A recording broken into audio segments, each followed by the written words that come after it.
C'est comme pour M. Ramadan. C'est pas aussi clair que ça, somme que c'est l'est clair. Et que la preuve a été apportée que M. Ramadan se mobilise contre moi et soutient M. Hollande. Contre vous, il a dit qu'il appellera à voter contre vous, quel que soit le candidat. On a revu ses déclarations aujourd'hui. Quand il y a deux candidats au deuxième tour et que M. Ramadan, dont je conteste qu'il soit un intellectuel, parce que vous aviez débattu avec lui d'ailleurs sur France 2 il y a quelques années. Permettez-moi de vous dire, parce qu'un homme qui est capable de demander un moratoire sur la lapidation des femmes adultères, cet homme n'a pas de cité. Non, non, ça ne me gêne pas, il faut le dire. Quand il y a deux candidats au deuxième tour et qu'il dit « je veux faire battre M. Sarkozy », c'est ma fierté, M. C'était avant le deuxième tour. Non, non, non, non. Il l'a dit cet après-midi. C'est une dépêche de 18h17. Si vous ne l'avez pas, je peux vous la fournir. Bon. Hein?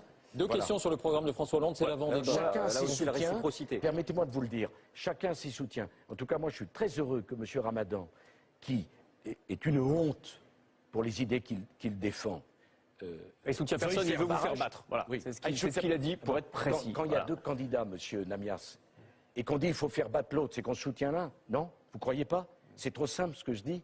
En tout cas, moi, je suis heureux que M. Ramadan, qui exploite et qui fait la honte d'un certain nombre de nos compatriotes musulmans qui méritent d'être mieux représentés.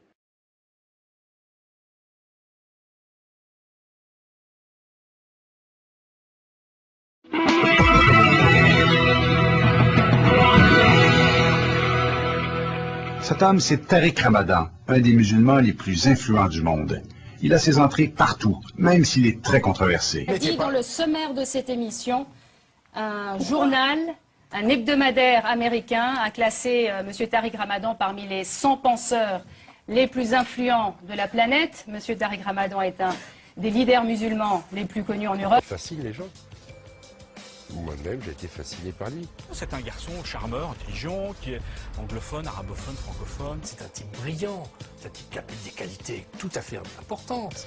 Il est charismatique, il est stratège, il est intelligent, il a une légitimité historique. C'est un maître de la communication, incontestablement.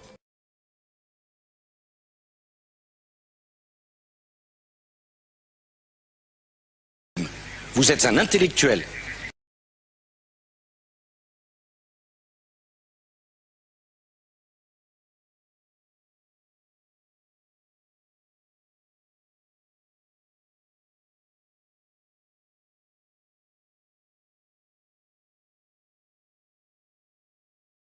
Tu sais, en ce moment, depuis quelques temps, enfin depuis que l'autre il est là, j'ai l'impression de prendre des claques tous les jours. Mais c'est systématique et franchement, j'ai une vraie rage aujourd'hui, une vraie rage. Et ça, nous devons le comprendre. Même des musulmans modérés attachés aux valeurs laïques se sentent stigmatisés par l'exploitation politique de l'islamophobie. Oh, mademoiselle, vous avez l'air pressée. Où est-ce que vous allez? Il y a Tariq Ramadan. C'est important, cet homme-là? Oui, très. Pourquoi? C'est pour son éloquence, je pense. Ouais. Bon, on va aller le voir aussi. Un homme surfe sur cette frustration que ressentent les musulmans de France. Tariq Ramadan, un personnage séduisant, brillant, mais politiquement trouble. Il prône tantôt la modernité, tantôt la tradition.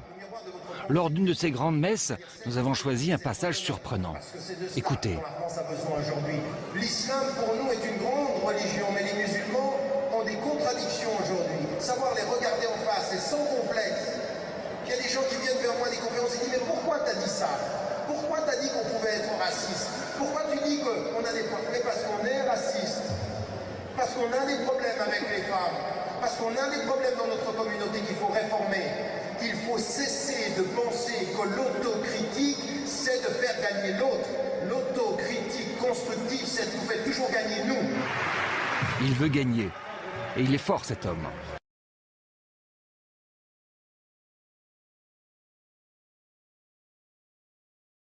Je suis un contre-pouvoir, celui de l'éthique, celui de la résistance noble du verbe français.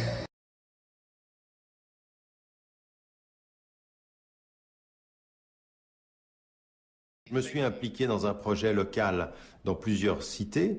Ici, en Hollande, je me suis impliqué avec la municipalité à Rotterdam et c'est effectivement, il y a des secteurs sur lesquels il faut qu'on travaille. Alors, par exemple, on a commencé par faire tout un travail de mapping, de savoir quelles sont les organisations et ce qu'elles font sur le terrain, et de commencer par un premier projet autour de la question de l'éducation. Ça veut dire de fixer un certain nombre de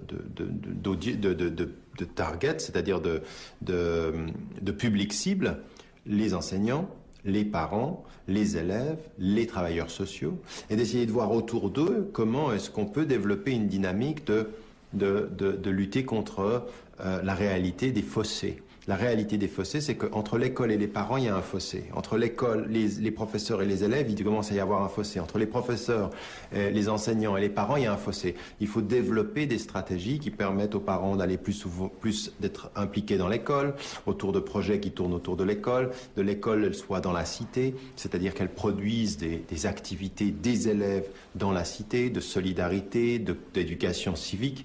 Tous ces mouvements-là, ils permettent de développer le sens de l'appartenance, de sortir de son ghetto social. Ça, c'est sur l'éducation. Mais on doit faire la même chose sur le marché de l'emploi. Le marché de l'emploi, il est très important. Pourquoi? Parce que quand vous êtes un citoyen et que vous vivez sur le marché de l'emploi de la discrimination va nourrir chez vous le sentiment que cela est dû à votre culture et à votre religion. Donc il va y avoir un repli identitaire parce qu'il n'y a pas d'ouverture sociale. Cet enfermement identitaire quand il n'y a pas d'ouverture sociale, cette espèce d'aller-retour comme ceci, il est très très important de le regarder. Il ne faut pas les mélanger, les deux dimensions. Le culturel n'est pas le social, mais le social mal géré produit du culturel réactif. Et donc il faut de ce point de vue-là, effectivement, s'engager à un vrai travail de lutte contre les discriminations, d'engagement, lutter contre le sentiment de victimisation qu'il y a chez certaines populations. C'est parce qu'on nous aime pas, c'est pas parce que j'ai pas les compétences, donc ça il faut lutter contre cela. Mais en même temps, il faut lutter contre la discrimination de l'autre côté. Donc ce sont tous des projets qu'on est en train d'essayer de mener au niveau local, à l'échelle même pas d'une cité, c'est-à-dire c'est vraiment des quartiers où on essaie de faire ce processus-là. C'est un long travail, ça demande du temps. Mais il faut garder une vision globale et une action locale. Aujourd'hui, nous sommes des constructeurs de ponts et nous construisons l'avenir. Nous tous, nous sommes dans une période de transition.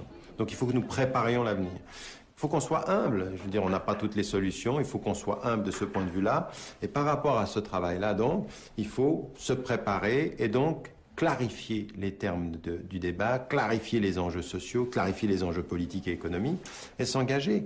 Encore une fois, on n'a pas le choix. C'est où nous y parvenons ensemble, ou finalement nos sociétés seront détruites ensemble. C'est-à-dire qu'on va perdre des processus, nos droits, on va être dans des processus liberticides, comme ça se passe aujourd'hui. Je viens d'un pays où on peut être photographié 300 fois par jour. Je veux dire, c'est ça la réalité, 300 fois par jour, on est tout le temps.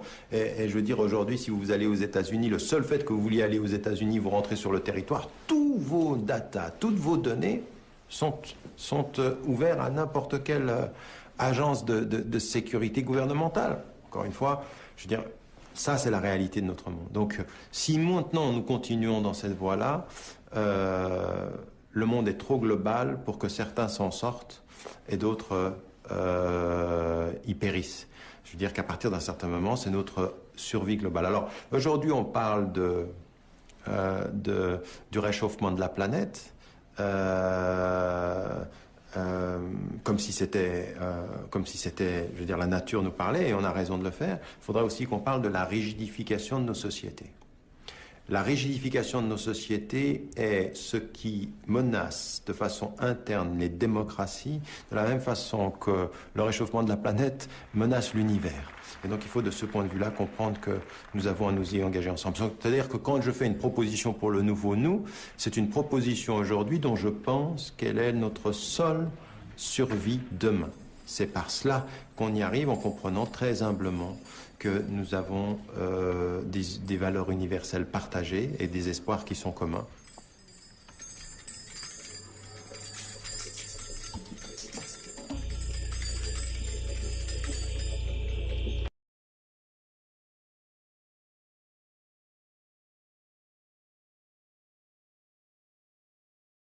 à tous ceux qui sont persécutés par les tyrannies, par les dictatures.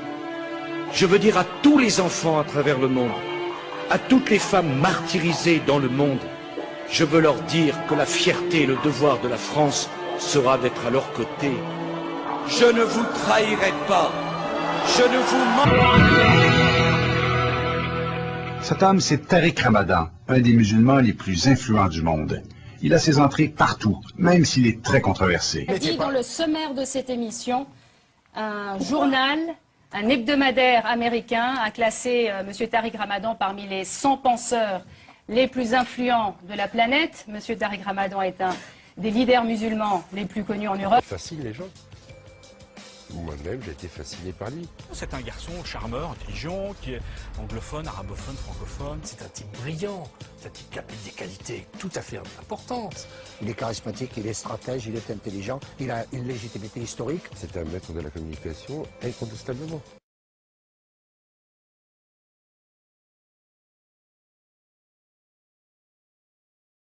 Vous êtes un intellectuel.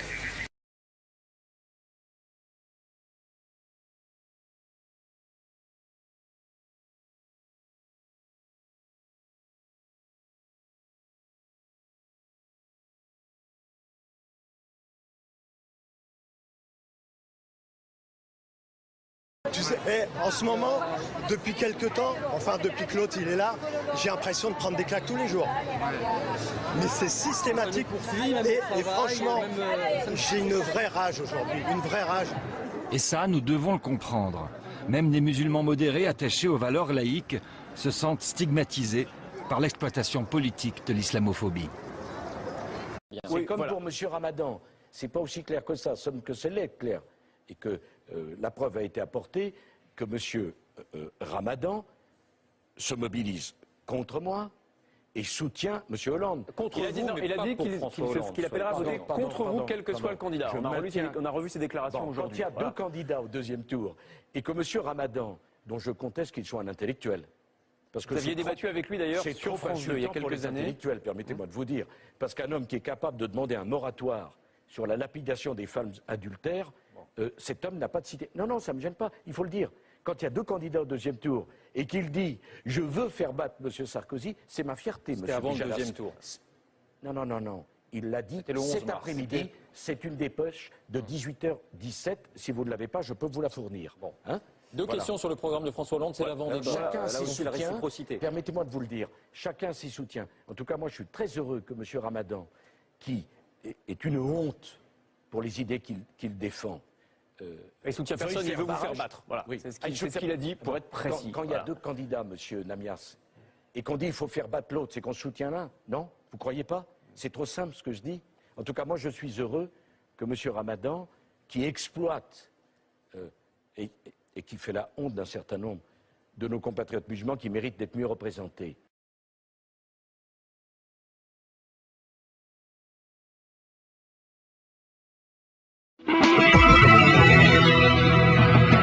Mademoiselle, vous avez l'air pressée, où est-ce que vous allez? Il y a Tariq Ramadan. C'est important cet homme-là? Oui, très. Pourquoi? C'est pour son éloquence, je pense. Ouais. Bon, on va aller le voir aussi. Un homme surfe sur cette frustration que ressentent les musulmans de France. Tariq Ramadan, un personnage séduisant, brillant, mais politiquement trouble. Il prône tantôt la modernité, tantôt la tradition. Lors d'une de ces grandes messes, nous avons choisi un passage surprenant. Écoutez. L'islam pour nous est une grande religion, mais les musulmans ont des contradictions aujourd'hui. Savoir les regarder en face et sans complexe. Il y a des gens qui viennent vers moi des conférences et disent mais pourquoi t'as dit ça? Pourquoi t'as dit qu'on pouvait être raciste? Pourquoi tu dis qu'on a des problèmes? Parce qu'on est raciste. Parce qu'on a des problèmes avec les femmes. Parce qu'on a des problèmes dans notre communauté qu'il faut réformer. Il faut cesser de penser que l'autocritique, c'est de faire gagner l'autre. L'autocritique constructive, c'est de nous faire toujours gagner nous.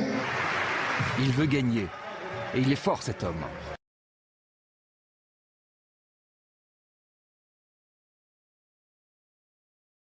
Je suis un contre-pouvoir, celui de l'éthique, celui de la résistance noble du verbe français.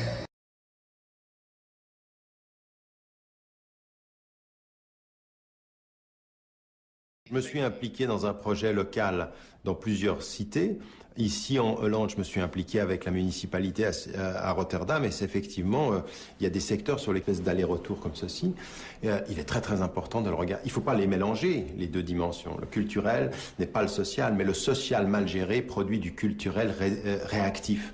Et donc il faut, de ce point de vue-là, effectivement, s'engager à un vrai travail de lutte contre les discriminations, d'engagement, lutter contre le sentiment de victimisation qu'il y a chez certaines populations. C'est parce qu'on nous aime pas, c'est pas parce que j'ai pas les compétences, donc ça, il faut lutter contre cela.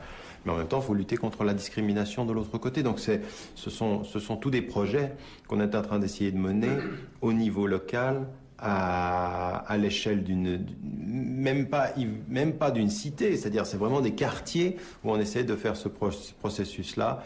C'est un long travail, ça demande du temps. Mais il faut garder une vision globale et une action locale. Aujourd'hui, nous sommes des constructeurs de ponts et nous construisons l'avenir. Nous tous, nous sommes dans une période de transition. Donc il faut que nous préparions l'avenir. Il faut qu'on soit humble. Je veux dire, on n'a pas toutes les solutions. Il faut qu'on soit humble de ce point de vue-là. Et par rapport à ce travail-là, donc, il faut se préparer et donc clarifier les termes du débat, clarifier les enjeux sociaux, clarifier les enjeux politiques et économiques et s'engager. Encore une fois, on n'a pas le choix. C'est où nous y parvenons ensemble, ou finalement nos sociétés seront détruites ensemble. C'est-à-dire qu'on va perdre des processus, nos droits, on va être dans des processus liberticides, comme ça se passe aujourd'hui. Je viens d'un pays où il faut qu'on travaille. Alors, par exemple, on a commencé par faire tout un travail de mapping, de savoir quelles sont les organisations et ce qu'elles font sur le terrain, et de commencer par un premier projet autour de la question de l'éducation. Ça veut dire de fixer un certain nombre de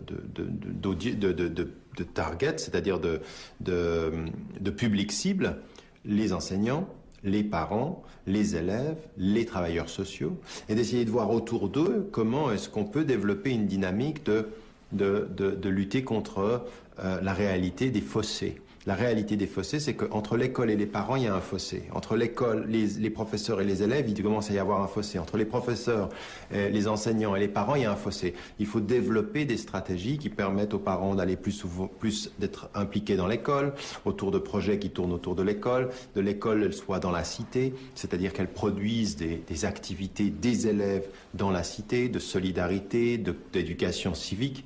Tous ces mouvements-là, ils permettent de développer le sens de l'appartenance, de sortir de son ghetto social. Ça, c'est sur l'éducation. Mais on doit faire la même chose sur le marché de l'emploi. Le marché de l'emploi, il est très important. Pourquoi? Parce que quand vous êtes un citoyen et que vous vivez sur le marché de l'emploi de la discrimination va nourrir chez vous le sentiment que cela est dû à votre culture et à votre religion. Donc il va y avoir un repli identitaire parce qu'il n'y a pas d'ouverture sociale. Cet enfermement identitaire quand il n'y a pas d'ouverture sociale, c'est pas nous qui sommes revenus dessus une fois de plus. Nous allons maintenant recevoir, on passe à autre chose, un spécialiste de l'islam qui est le petit-fils du fondateur des Frères musulmans et professeur à Oxford. Voici Tariq Ramadan.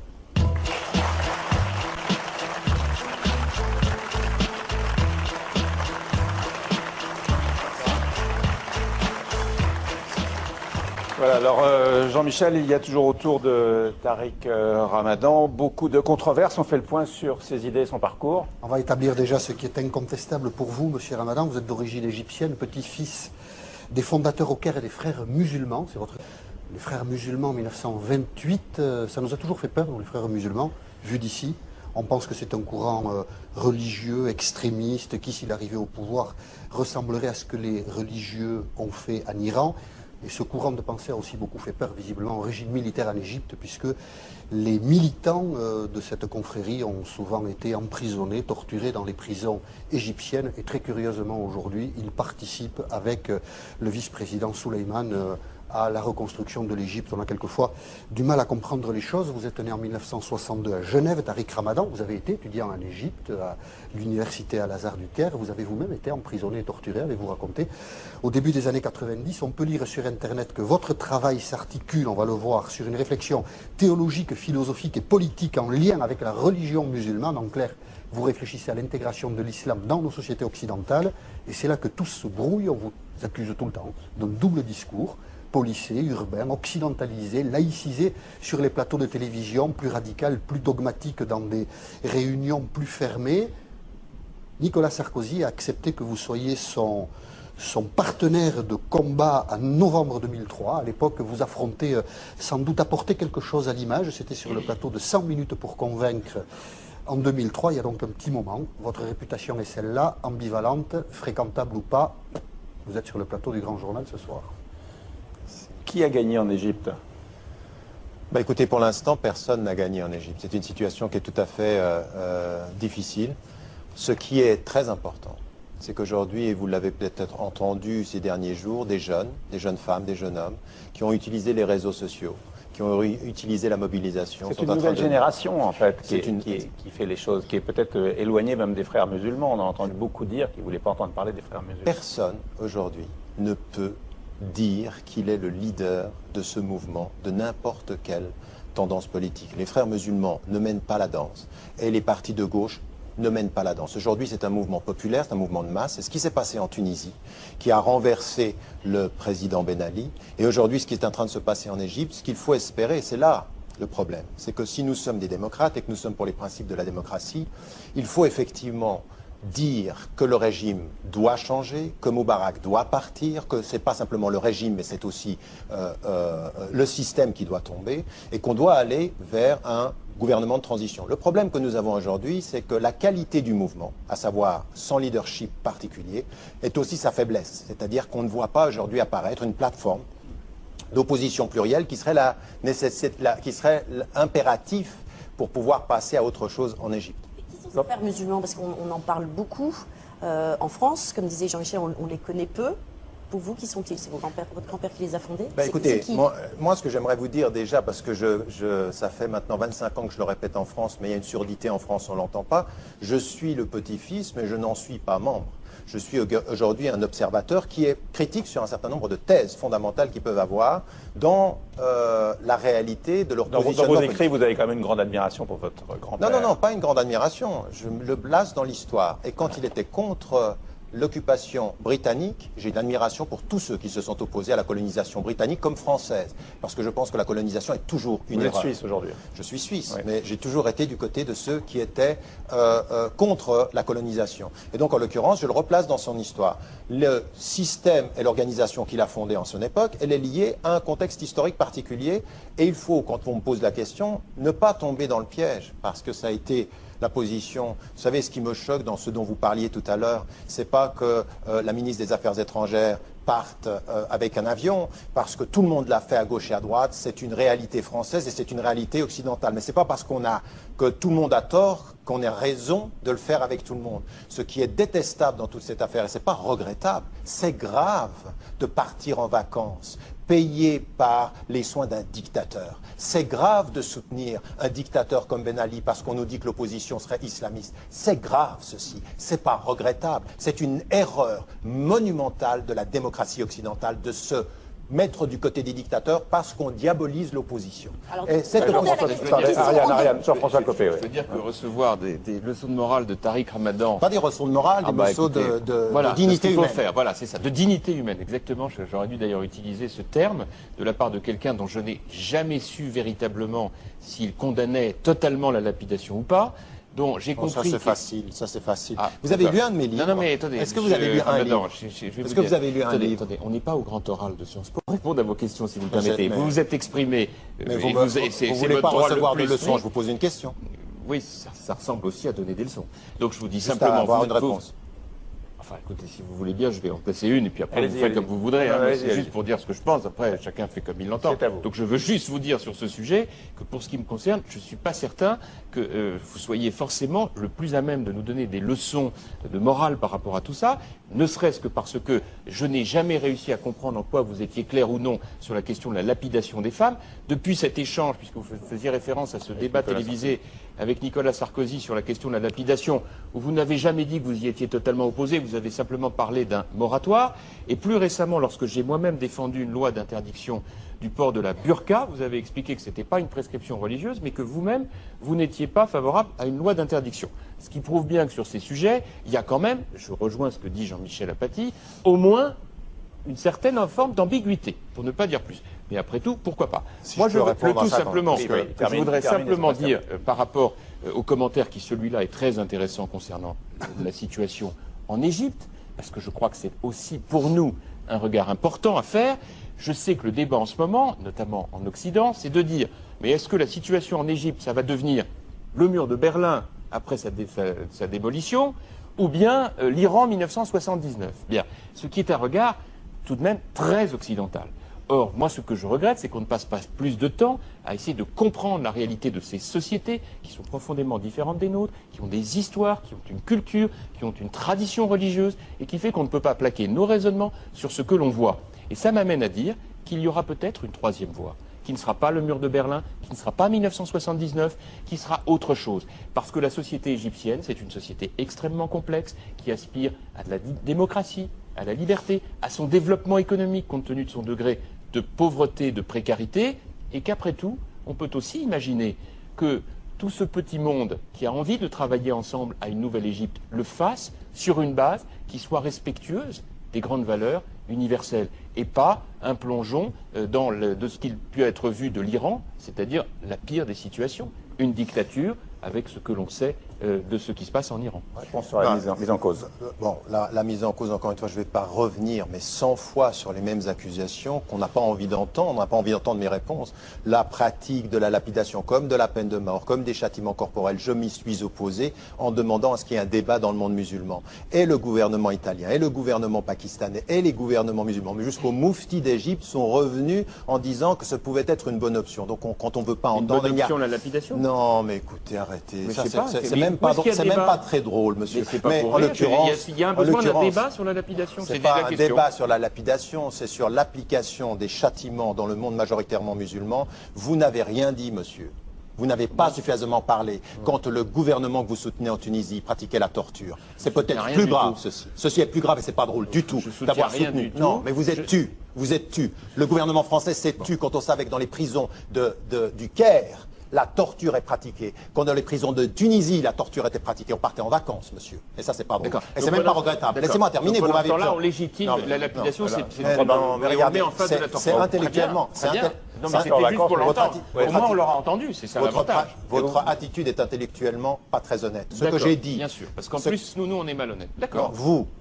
À moi en plus. Moi, vous parlez de vous à la première personne du pluriel. Nous, je parle de vous. Je ne sais pas pourquoi vous êtes inutilement agressif. Moi, j'ai juste posé une question sur la lapidation. Parce que vous m'avez parlé d'autre chose et vous n'avez jamais répondu à cette question. Laissez-moi terminer. J'ai dit et répété devant Sarkozy à la télévision, comme je l'ai répété par la suite, que j'étais opposé à la pratique de tout cela, le châtiment corporel, comme également la peine de mort et la lapidation, mais je ne vais pas revenir là-dessus. L'autre chose, effectivement, je pense que la burqa n'est pas une prescription islamique, mais je pense que la France avait tort de l'interdire. C'est ma position, et ça n'a rien à voir avec ne pas être clair. On peut être contre une attitude et ne pas penser que la façon de résoudre le problème, ce soit une loi.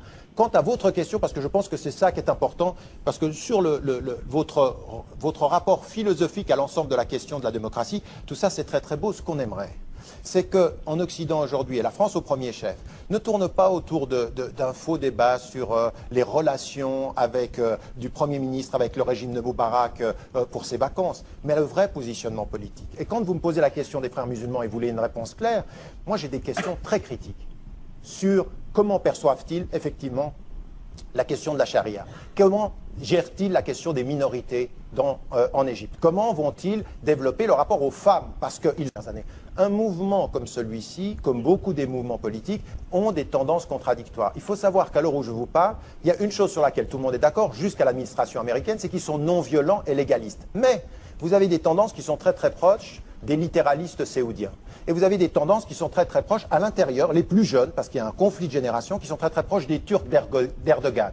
Donc ça peut effectivement être une troisième voie. Mais ce qu'il faut aujourd'hui, c'est pas agiter l'épouvantail des islamistes, c'est dire que nous sommes pour les valeurs démocratiques et que ces valeurs démocratiques demandent à l'opposition d'établir une plateforme plurielle d'opposition politique. Pas ce que nous avons aujourd'hui, parce qu'on ne pourra pas reprocher à la dictature de ne pas tomber si l'opposition ne sait pas s'organiser. Juste une question, est-ce qu'il est bien écrit dans la charte fondatrice des frères musulmans que le Coran est notre constitution, le djihad notre voie et le martyr notre espérance? C'est le slogan qui a été constitué. Non mais attendez, c'était pour être bien sûr. Monsieur, une seconde. Est-ce qu'il n'est pas dit dans l'hymne national français qu'un sang impur va se répandre dans nos sillons? Mais qu'est-ce que vous dites? Est-ce que vous avez réduit la France à ça? Est-ce que ne réduisez pas une organisation à des slogans, même s'il faut?